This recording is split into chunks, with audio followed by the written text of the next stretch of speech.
Either he typed it wrong or I typed it wrong. One of us typed it wrong. Screaming with 2 E's? It's like creamy. it's a screaming out. I have no idea. I think I typed EA. I think he typed EA. Is it like a frozen dessert treat? I didn't type EE, or if I did, it was a mistake. Huh, that's curious. So, auspicious way to begin our live streaming careers. Welcome to reality. I'm Dan. And I'm Andy. And this is our... It's our hour. 50-somethingth show here at Mad River Valley Television. Yeah. Today's topic, reality and the screaming alligators, or screaming as the case may be, is not about alligators. So here's the problem. Sure. JT was supposed to be here. JT was supposed to be here. He told me yesterday he would be here. When I tell you why JT isn't here, maybe we should make like a wager or whatever, but I'm going to give you something right up front. Yeah. I'm willing to bet that among the reactions that you experience, one of them is, again, or holy crap, didn't they just have an anniversary? So he said he and his wife went out for breakfast for their anniversary, which I think they did a month ago or 2 months ago or something. They may still be doing like the anniversary of our first kiss. Oh, God. Or the anniversary of everything. Every time they have an anniversary, they go, oh, it's our first anniversary of, or our... But they've been married for a long time, though. I thought so. They have a child who's like 4 or 5, right? Okay, so given that, I'd like to slightly alter the agenda. What I'd like to do is sort of take turns volunteering the different things that this could be the anniversary of. Oh. Just for a few minutes. It may not last an hour, but I think it might be interesting. And I'll throw one out right now, the anniversary of their marriage. Wow. Yeah, I mean, start with the big ones, right? Yeah. Maybe work your way down. I'm going to go back to the one I brought up off the cuff. It could be the anniversary of their first kiss. Do you think it would be the anniversary of their first kiss to each other, or they celebrate the anniversary of their first kiss? Or maybe that's one and the same. I was thinking the two of them, that they're celebrating this jointly because it was a joint event. But they could combine, like I know we've had times, because my wife's birthday is near my birthday, we'll have a party with the kids celebrating our birthday. Yeah. Sure. But it's really just to share the celebration. See, I'd be willing to bet, and I don't really know JT's wife at all. I've only barely seen her. I understand she's better looking than him. Oh, a lot better looking than he is. There's no doubt about it. Yeah. But I would be willing to bet, just based on the little I know, that they're celebrating the anniversary of their first kisses, but not to each other. Huh. It's like their introduction to manhood and womanhood kind of thing. That first, like, excited spark of how does this all work? Yeah, and maybe, they got to talking about it, and JT was like, he tells her he loves her and how much he cares for her and everything like that, but he just keeps going back to that first kiss he had at summer camp or wherever. And that they've adopted this and kind of formalized it within their marriage, each of their first kisses. Yeah, I mean, why not? I think it's kind of unlikely.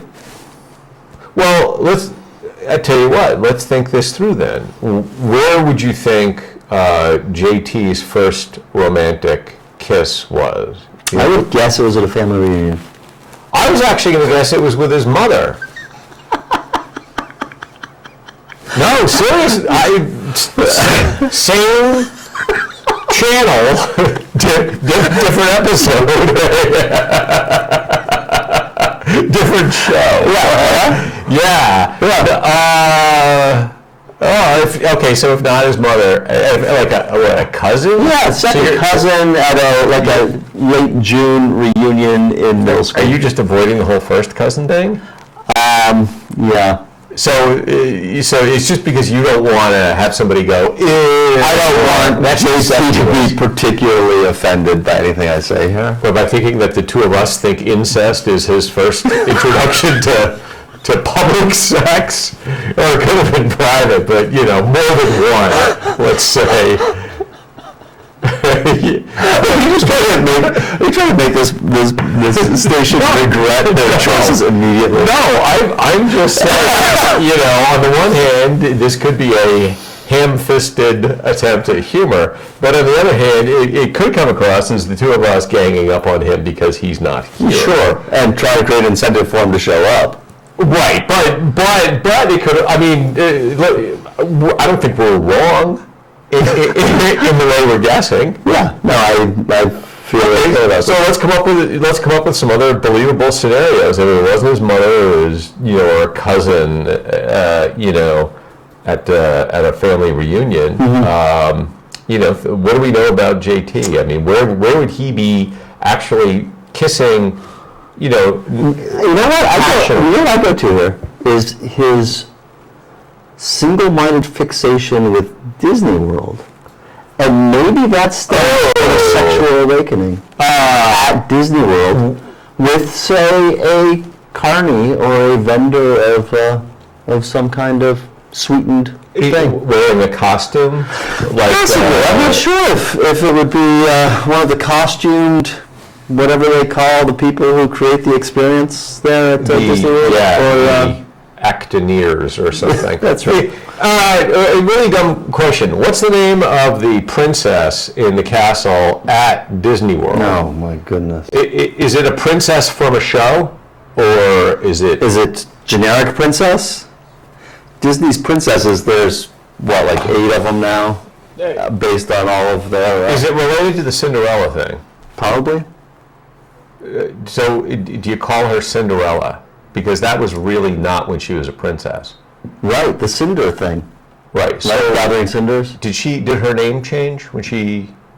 No. That's right, that's what keeps her humble, is having that name. So she's like Princess Cinderella? Yeah, that connection to cleaning the ashes. Right, but I mean, if his first encounter was with Princess Cinderella, or even, I think Cinderella herself, prior to the princess thing, was actually preferable as, thinking romantically. Mm-hmm. The princess thing is kind of, I mean, it's not just me. I wasn't thinking princess so much as carny. Well, so here's why I said Cinderella, is because he would definitely go for what we might think of as an underclass person, a carny, a servant in the house, Cinderella. As many of the Disney princesses actually start out in their narrative arcs. Right, because I think he's got sort of a control thing, kind of a... It's like Ariel. King. What is that? Ariel, the mermaid. I think you meant the antenna. She was always like the king's daughter or whatever. She wasn't like the...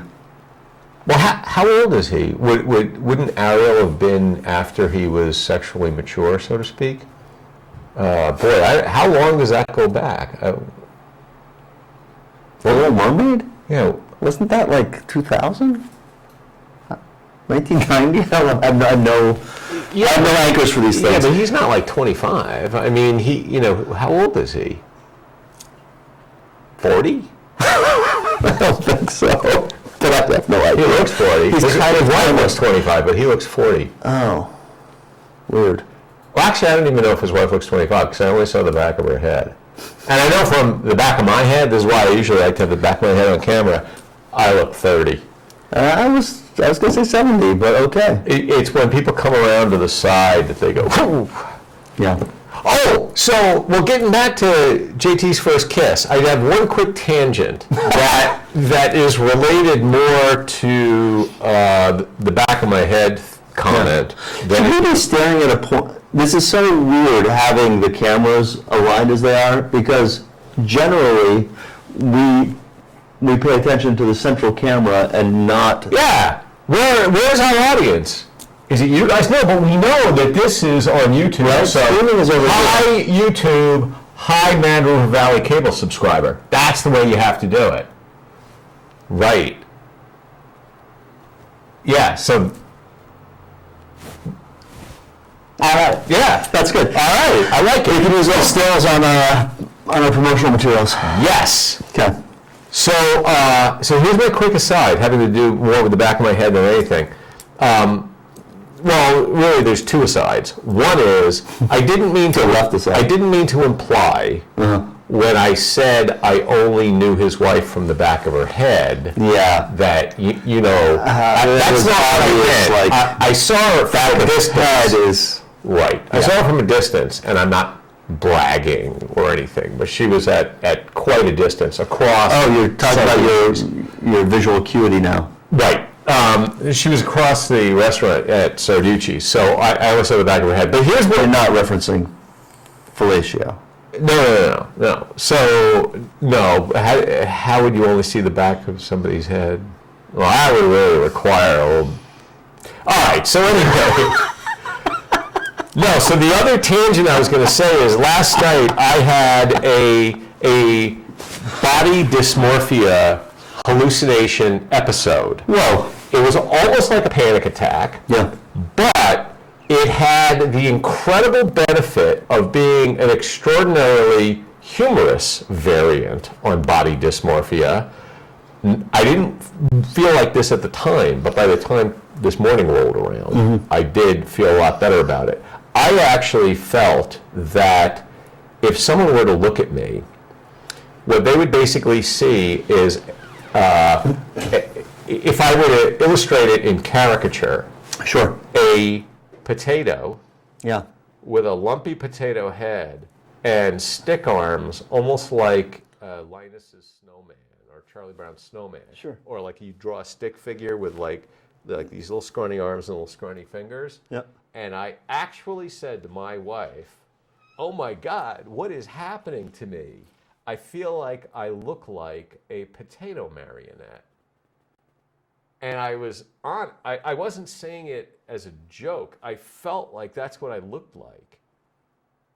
Wow. Yeah. Are you awake? Yeah. I Sober. wasn't like laying in bed. Yeah. Wow. Yeah, I had a beer at like 5 or 6 or something with supper, but Yeah. this is like 8 o'clock at night or And whatever. you felt like... I think what triggered it is I looked at my arm The somehow. shadows were such. I don't know, but it looked like I just had these little skinny, I called them like little aged man Twig. arms and fingers, Yeah. and it evolved into like these stick figure things with this lumpy potato body. Wow. It was weird. That's very weird. Yeah. It kind of goes along with Scott McCloud's approach to why comics resonate, right?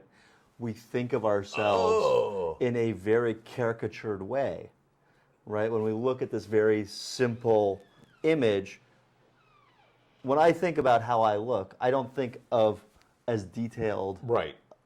an object Right. as the other people that I look at. I think of myself as like a big Yeah. smiley face or whatever. Yeah. And this idea of yourself as this stick figure, this misshapen, lumpy stick figure, kind of fits with that.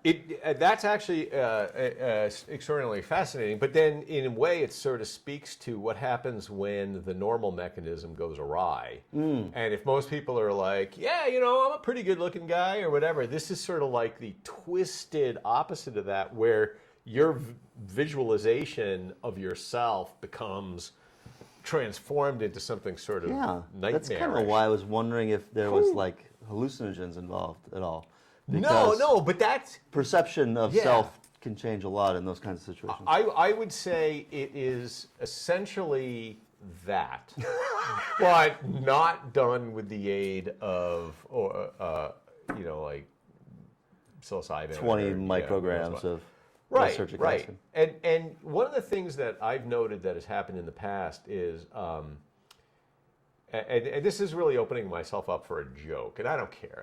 That's perfectly fine. But I tend not to spend much time looking in a mirror. I don't really have any preening habits. The closest thing that comes to it is if I'm trying to pick like a hair out of my nose, but that's like looking through a microscope. Or when I'm shaving, I'll just make sure that I'm sort of doing something symmetrically. You kind of want it to be the same height yeah, here. That's and I'm kind of looking at like the way the shaving cream disappears and Yeah. doing it's like a pattern. But I've made the comment to my wife in the past where I forget what I look like, and I sometimes see a photograph. Like she'll take a picture of like me playing with the dogs or the kids or whatever, and I'm like, Jesus, I look like that. Yeah. It'll literally take me by surprise. So I think it's related. But the fact that it got weird and nightmarish is peculiar. I often have that with my voice because I don't listen to my recorded voice very often. Right? And someone will have, made a little video on their phone or whatever. I'm like, oh, that's what I sound like? Yeah. And that's what this show has done for me is, I was number figuring one, you've become more accustomed to, familiar with and I can't stand it. your presentation. Yeah, after all this time. I used to just, I finally got used to it and I kind of ignored it, but I can't really stand it. Yeah. I also don't, and then people are sort of self-critical anyway. So Sure. that's kind of the default reaction. My wife enjoys my reading voice. I don't entirely know why. But I know why. Why is that? Because you have such a big head and big sinuses, and your voice resonates, and she probably enjoys it either if she's sitting there with her eyes closed listening to you talk, or if she's resting her head on your chest, and then she gets the whole resonance. roll. Yeah. Yeah, that could be. It could be either of those things. Yeah, because I know the few times I've read to Sue, like read a sort of, from a fiction, like nighttime fiction. You read fiction at nighttime. Donkey erotica, but it's Maybe fiction. well, it's in German, as it would be. But anyway, yeah. So getting back to JT now. I thought it was in Tijuanese. Tijuana is always associated with these things. But going back to JT. The Tijuana Bibles, or Sure. that's what. Speaking of comic books again. Getting back to JT. Speaking of comic books. So I don't think he sees himself as the, lumpy potato person that everyone else does. Sure. He Or maybe it's just me. seems to have a fairly well supported, and here's where my lack of any psychological training comes in. I do not know the roles of ego, superego, and id in the foundation of the self. Oh, that's actually pretty easy. I thought so, Yeah. but no one's ever explained it to me, and I just make it up. I just pick one at random For when I'm. id, think amygdala. For ego, think the ability to manipulate in the real world and identify self versus other and all this kind of stuff. And then super ego is a more executive function thing, really passing judgment. Is it more self-critical? Well, it could be because the ego isn't necessarily self-critical. The ego has a lot to do in classic Freudian analysis with goals, with intention. Yeah. The id is the counterpoint to that, where it is more about instinct and, let's call it gut reaction, anger response, fear, loathing, so to speak, as long as we're pairing those Yeah, there you together. go. Fight or flight, that's all like the real basic shit. I'm reading a fascinating book right now, which I have compared several times to Thinking Fast and Slow, one of my favorite books of the past few years. It's called The Righteous Mind by Jonathan Haidt. I know the name Jonathan Haidt. I don't know Righteous He Mind. created the Heterodox University or some kind of thing trying to create greater range of acceptable ideas, or I don't know. But he says quite convincingly and quite in line with my general thinking about how humans operate, that our emotions are an elephant and that our rational mind is a rider on that elephant who does not really guide it but tries to create a foundation for why the elephant is sane. Right. Yes. And it's a good analogy, which he's probably going to take too far. But thus far, I find it a compelling book. Yeah, it's a great analogy. and I'm all in favor of it. We've talked about that in the past. I think one of the things that was missing from Freud is the idea of the human mind having a very intense rationalization engine in terms of rationalizing your own actions. Yeah. You know. Right, and what Haidt says is it's not important to rationalize things to yourself. The purpose of it is to make your actions defensible to others. Right. He puts out a very strong case, essentially for determinism plus excuses.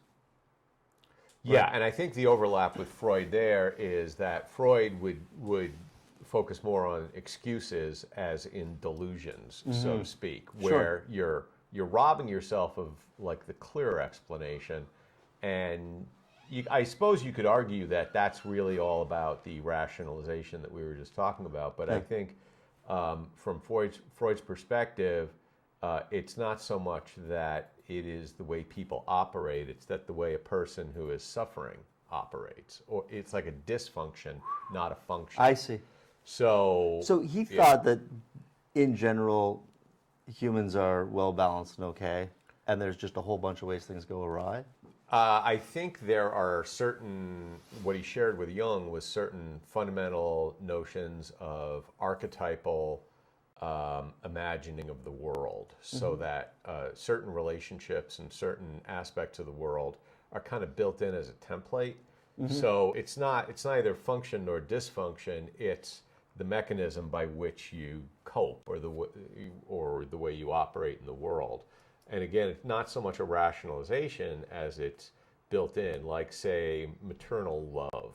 Sure. Or in You're getting back to JT, case, yeah. kind of the like reverse. erotic maternal love. Yeah, and see, that would be the dysfunction of the normal function. I see. But it also falls into this particular archetype that is described, both in Greek tragedy and, Oedipal complex, that kind of a thing. But I think the idea there is that it's kind of riffing off function by turning it into dysfunction. Oh. Like the Oedipus complex is the dysfunctional aspect of the functional aspect. Who came up with the Oedipus complex? Oedipus. Oh, you mean it was named for the Oedipal story. I have no idea. But who said that this is a thing? I would imagine either somebody contemporary to Jung or somebody pre-Jung, but Jung was big on archetypes. So. Okay. But I thought the idea of the Oedipal complex was that there is this tension in these relationships, right? That there is not complete separation between maternal love and erotic love, that there's a tension in all of us. Yeah, well, we're really hitting the limits of my understanding, but I believe it's the same as the difference between understanding why you shouldn't walk on the edge of a cliff and having a supercharged reaction that we might call acrophobia or something, which induces either panic, paralysis, or something else, where it's the proper functioning of the human mind is to fear edges of Sure. And then there's the dysfunctional aspect where it actually interferes with your life and it becomes But I don't know what the hell. And that gets to be more of the modern DSM approach to any of these kinds of things. Right. Or certainly the cognitive behavioral therapy approach, which is, okay, so what if you obsessively pick your nose? Where does the problem arise? And why do you think that this is a problem? But if you eat poop, for instance, to look at a recent getting back to JT episode. So, yeah. And the of course there's the mad pooper in the news right now. The runner of the runner, yeah, who takes a crap. And here's the interesting thing about this. Now, I'm in a really chatty mood, as you can tell. But here's the interesting thing about this. I have this buddy Tim who Pinocchio. Yeah, nice work. Yeah. I thought you might be talking about me, but probably not. Right. Yeah. He runs through the woods a lot, practically almost every day. He's a trail runner, and just that's his thing. And the trails that he runs on, because he's also a creature of habit, shortly into his run, he has to take crap. Yeah. So we had this. It's like if I go into the basement. If I'm going always to the have basement to work. Everybody always has to pee when Always. they go into the basement. Man, what's up with that? It even happens when I go to the garage. I think it's concrete. It's the only thing I can think of. Right. So, we had this whole discussion about bag it and pack it out, so to speak, or bury it, or just leave it, go so it's find a off good spot trail, somewhere. Find a good spot, whatever. So when I first saw that Like headline, a dog and when I first saw the headline, I was thinking, oh God, so now he's running around in West Virginia or wherever this was. And it's not in Vermont? I asked him. No, it's So why do we care? Why is this news here? fake news, man. I'm with Trump on this. Fake news. The broadening in scope of irregular activities as news is not good for people. No. The story about that poor astronaut, the female astronaut who went on the 12-hour drive to Right. Wearing Depends.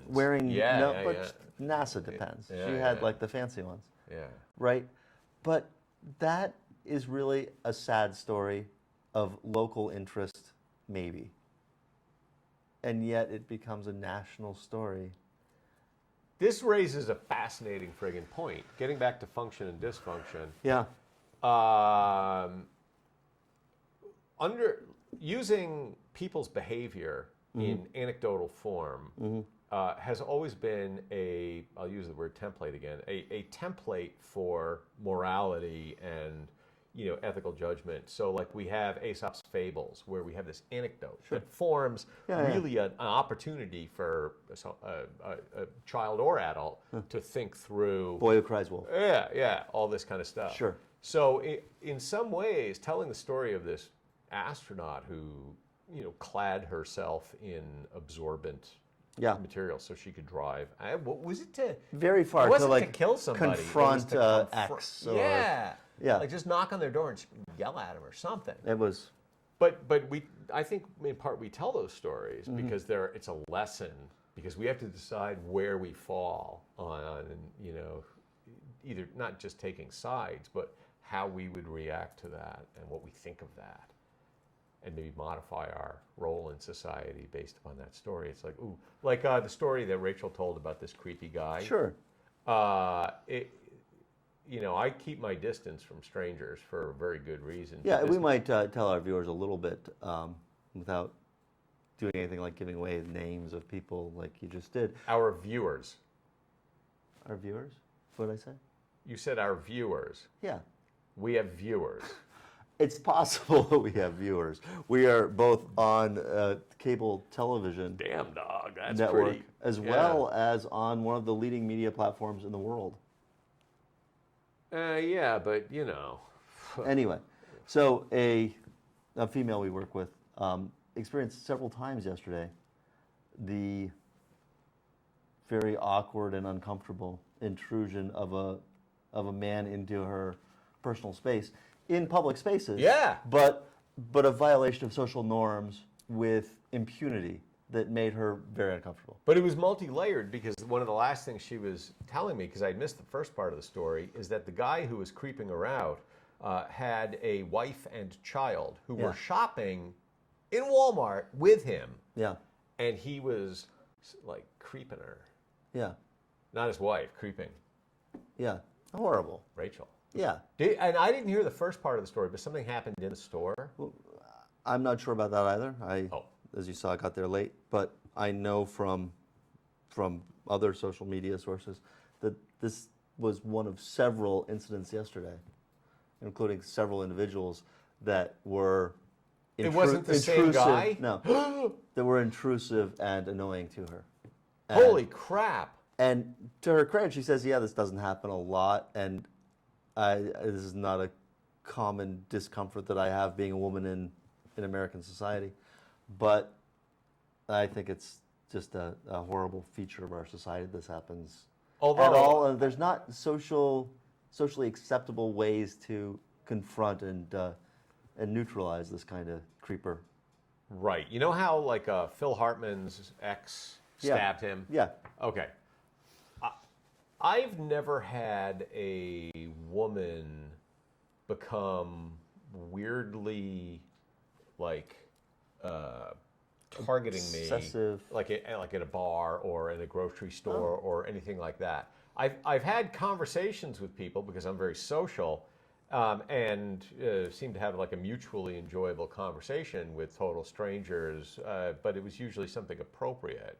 It wasn't like I don't know if you've ever seen the movie Animal House, where Otter, I think it was the character Otter, they're in the grocery store and he holds up a cucumber and Dean Wormer's wife is standing there and he doesn't know it's the Dean's wife, and he reaches, they both sort of reach for cucumbers and he picks it up and he says something along the lines of, don't you find cucumbers sensual? And she goes, it's sensuous, not sensual. Oh. Yeah, Right. and then they have sex. There's a little connection there, yeah. Yeah, or it might have been the reverse because I don't know the difference between sensual and sensuous, but whatever. You know, I mean, my point is had something to do with JT, but I kind of lost the train. You know, I thought it was getting somewhere, but wow. The fact that you remember these details from Animal Farm is Animal House, not Animal Farm. Animal Farm, I don't think anybody really picked up a cucumber. Maybe. I mean, pigs eat cucumbers. No. Dean Wormer from Animal Farm. Yeah. He's the one who wrote the thing to put on the wall, right? Oh. Yeah. You know what? It's kind of like for a long time, whenever people talked about Lord of the Flies, I thought they were talking about a Kids in the Hall episode. And I was always having a very difficult time relating what they were saying to the episode that I thought they were talking about. Do you remember a character? You're not talking about the one with with Beelzebub in the... Oh my God! The armoire. No, which is awesome. No, this was this little kid, or the character was ostensibly a little kid named Gavin who had a backpack and a little cap, and he was hanging around this police station. McCulloch? Yes, right. It was Bruce McCulloch. So he's the desk sergeant is getting tired of the kid hanging around, and he says something like, "Hey kid, aren't your parents looking for you?" And he says, "My parents don't look for me at all because I am adopted." Oh, and the desk sergeant goes, "Why am I not surprised?" And Gavin goes, "Because you've seen dead people." Wow. It was a brilliant line. Yeah. And so now anytime anybody says, "Why am I not surprised?" I always say, "Because you've seen dead people." Yeah. Sure. But that has nothing to do with Lord of the Flies. Very apparently. little. And I thought somehow that's a reference to that skit, the Gavin skit. Wow. Yeah. I'm really putting it all out there today, the episode man. of I'm just like of Kids in the Hall that I go back to the most often is the Amateur Cannibal, where David Foley is on trial, and Kevin, whatever, is the prosecuting attorney, and Foley is like, "Man, you weren't there. You can't understand what it's like. It's all theoretical here, but when it's life and death, man, you just don't know what you'll do." And Kevin's like, "We're not talking about a plane crash in the Andes. You were the sole survivor of a 20-minute delay on the runway." And it comes out that in the course of this delay, Dave Foley killed and ate everyone else on the plane. He said, "Come on, why'd you kill everybody?" He goes, "Well, I'm not a professional cannibal. I just would try a little bit here, and in the hopes that the next one might taste better, I went on." And it's a 4-minute sketch, and it resonated with something in me that makes the cannibalism part, or the amateur versus professional cannibal. And I think it actually goes to in high school. Oh my God! This had relates a running to joke something in your real life. We had a running joke in high school about amateur tree farmer. because at some point the term professional tree farmer had shown up, and we assumed that had to be as opposed to a amateur tree farmer, It could be a journeyman. a journeyman, farmer. neophyte. Anyway, A yeoman tree farmer. yeah. Yeah. So- holy crap. Yeah. But again. And again, nothing to do with Lord of the Flies. Right, or JT. Animal Or, House. but it is related Animal to JT Farm in a or way. no. So let's say he's a professional spouse, really knows his stuff. Yeah. Why? Oh, then you're going to celebrate a lot with your spouse.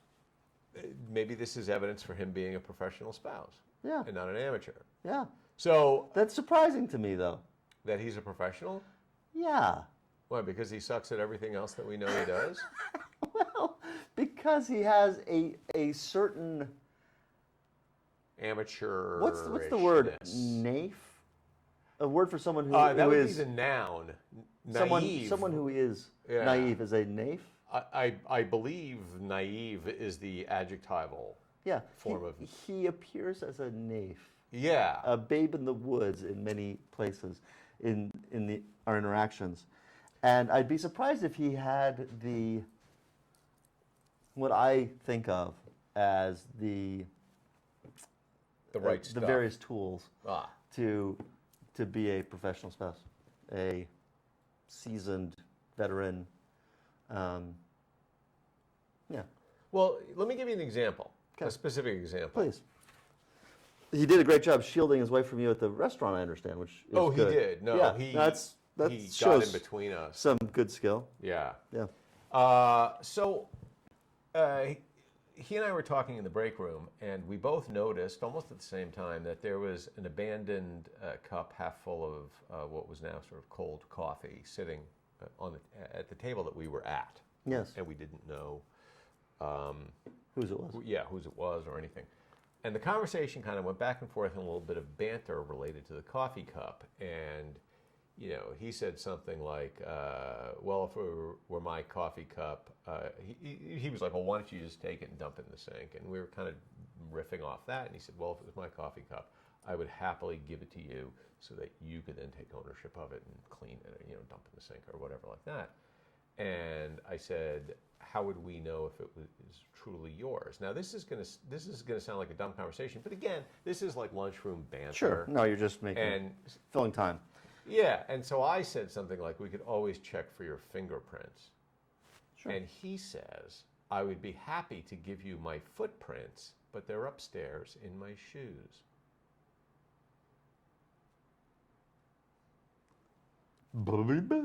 And I don't think that's naive. I think that's deeply brilliant. But I laughed, and I told him, I go, oh my God, that's the funniest thing I've ever heard. And he goes, what? See, and that's the place where it gets you. Like, what?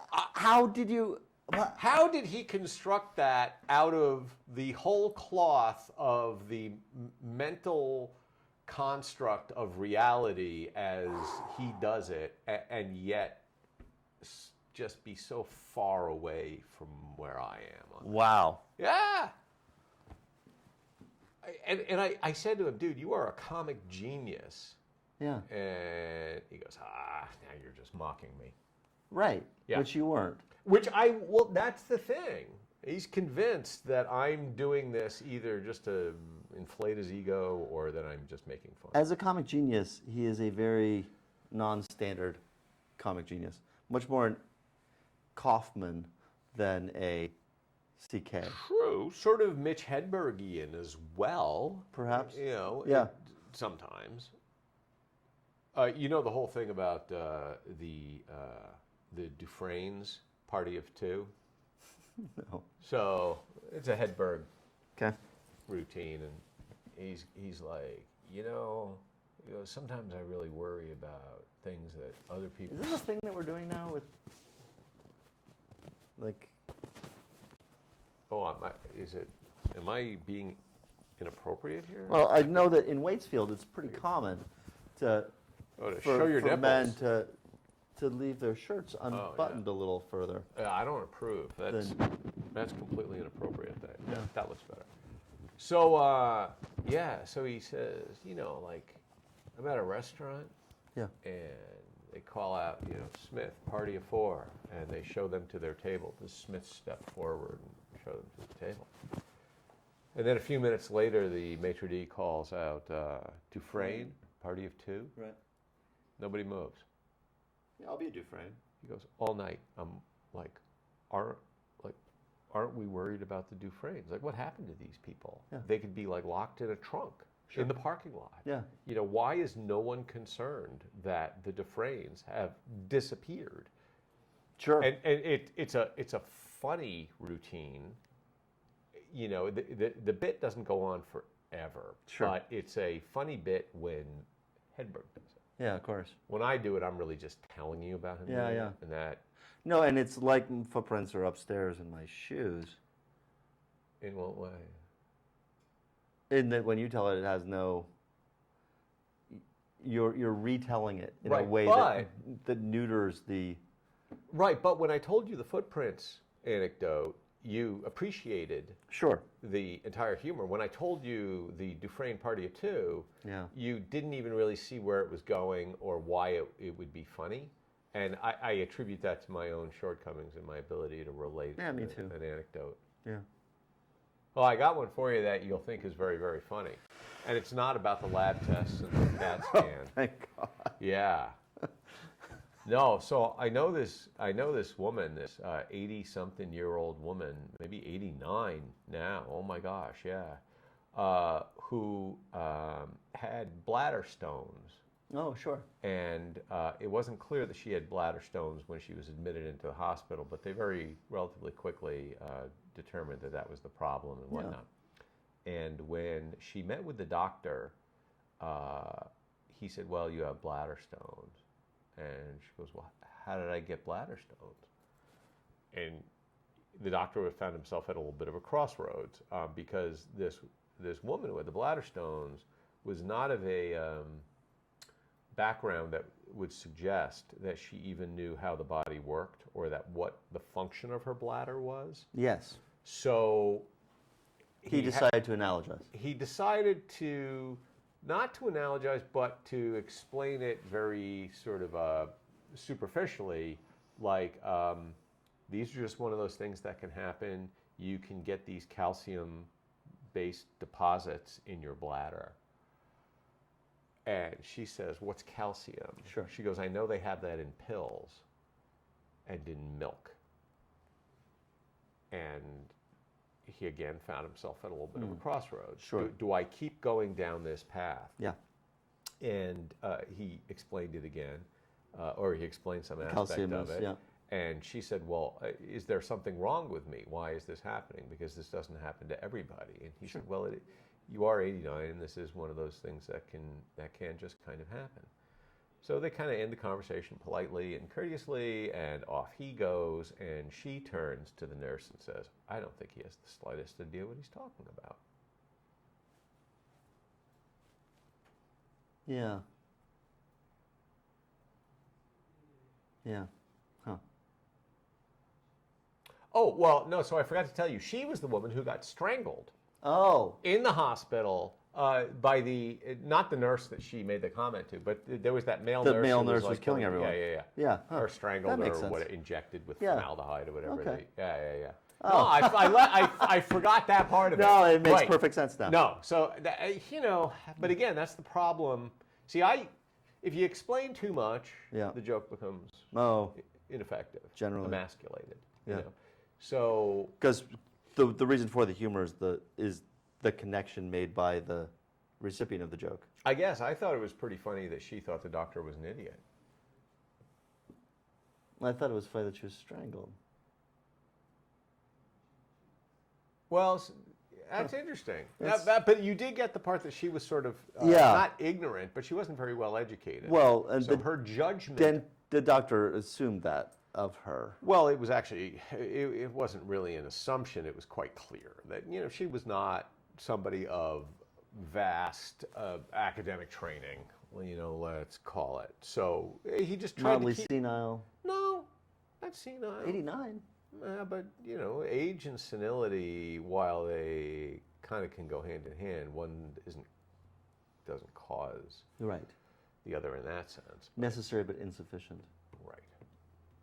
Huh. Good point. But so you didn't think that was funny? Not particularly. Can I tell you a very quick joke about a couple? And I'm going to leave out one key detail, and I'm going to see if the joke is funny without that detail. Oh, I like that. Okay. Okay, so a husband and wife are sitting in bed, and What time of day?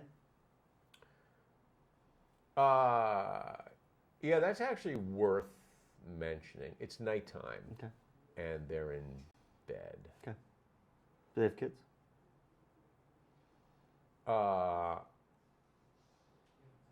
I don't know. Okay. Okay. And she says,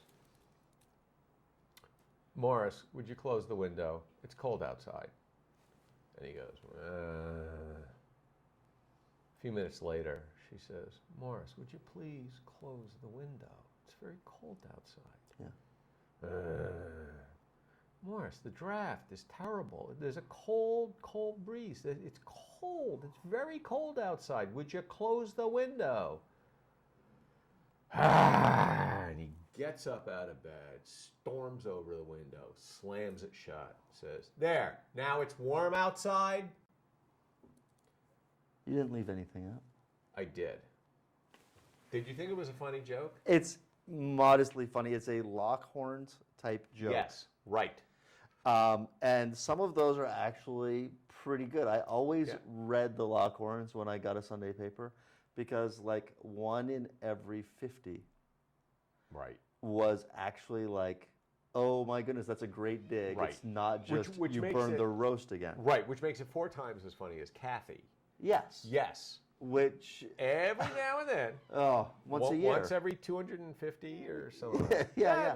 Maybe once a year. Right. Twice in 5 years. Or 3 times in 5 years. But anyway, here's the piece I left out. Okay. They were Jewish. Oh, See? It changes it.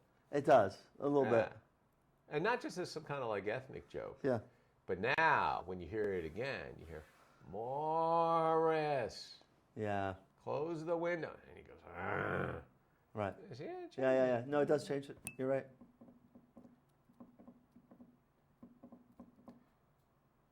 The other reason why they could have been celebrating at breakfast this morning is they could be celebrating. So we've already listed marriage, first kiss. They could